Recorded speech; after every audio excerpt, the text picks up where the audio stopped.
spent more on army and economy and technology, and the reason why he can spend more on every single thing is because he's got 40 harvesters, which you need around 20 for each base. More is definitely not a problem.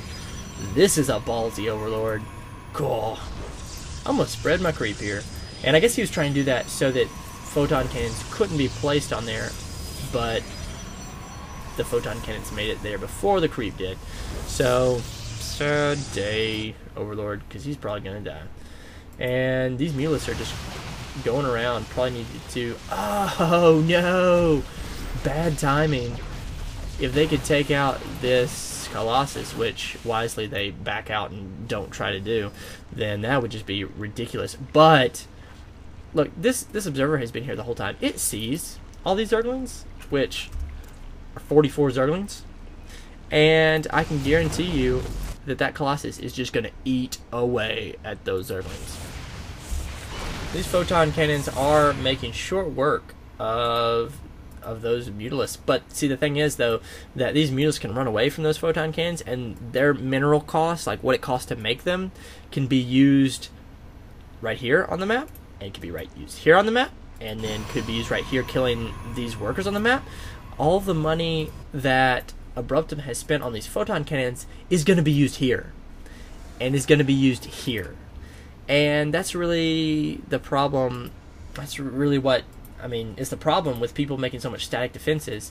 It's a little bit different for Zerg because they're not really static. They can move a little bit, but that's the problem. Alright, another Nidus network. I say another. I just got done casting a game with the Nidus network that Axel used. But yeah, we're going to see that here, and wow, that would be juicy if you put that right there. Right here, because there's no way that Abruptum can see that, whereas Axel is spreading creep and can see that. So pretty good there. And all this observer could just swoop in here and see this, but he has not so far. And right now, how many does he have? He's got 66 Zerglings. Whew, that's a lot. You know, usually if I see myself having too many minerals, I'll say, yeah, I'll just make some more Zerglings. But wow, make 66 Zerglings? That's a lot. And these Mutalisks come flocking back in here.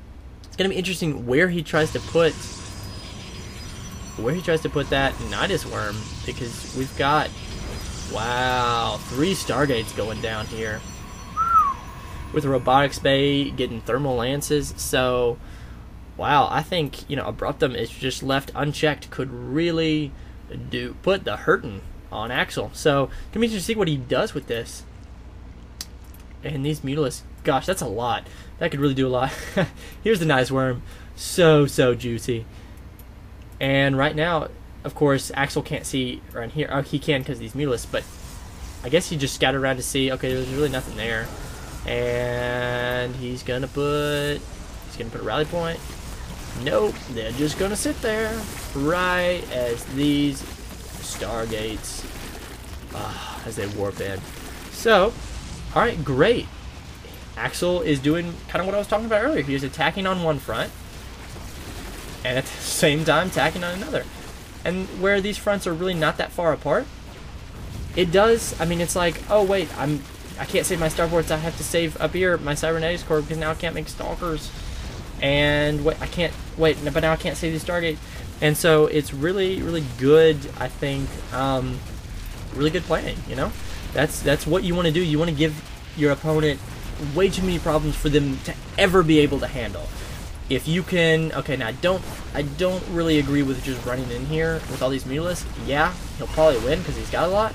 But if you send these Zerglings in here at the same time, which instead of these Zerglings trying to fight, gosh, all these Zealots, you switched up those fights, and these Zerglings were fighting these Stalkers, these Mutalisks were fighting these Zealots. It just, I can't even think of the word there. It would have been so good. And Axel is right now, of course, trying to kill off these pylons so you can't warp any more units. Units lost. All that extra minerals that Abruptum have just been thrown down the crapper because he has lost 11,000. Yeah, he just left. Well, I don't really blame him though. I mean, he just got his butt whooped. But didn't have to be that way. So, as we saw, Axel was way behind in the economy. At the end of the game, he had 30 harvesters. And definitely not had this saturated at all. So bad. Like, the reason why Abruptum was able to do what he could do was because he had 1, 2, 3 bases. And he wasn't throwing away minerals there to the very end. He didn't really have a choice. The minerals were taken from his hand. But Axel was able to just harass him enough in the right places and enough in as many places as he could so that his units could do the most damage. And even though he had less units, it didn't matter. So good job harassing Axel, and Abruptum really needs to actually, I mean, what did he spend? Yeah, he spent, wow, okay, about the same on economy as army. I feel like, you know, at the end of the game, Abruptum's got like over 1,000 minerals, almost 2,000 gas. Like, he needs to be using that. So both players can definitely improve their play. But thank you guys. This is an album cover, and I'm signing off. Bye.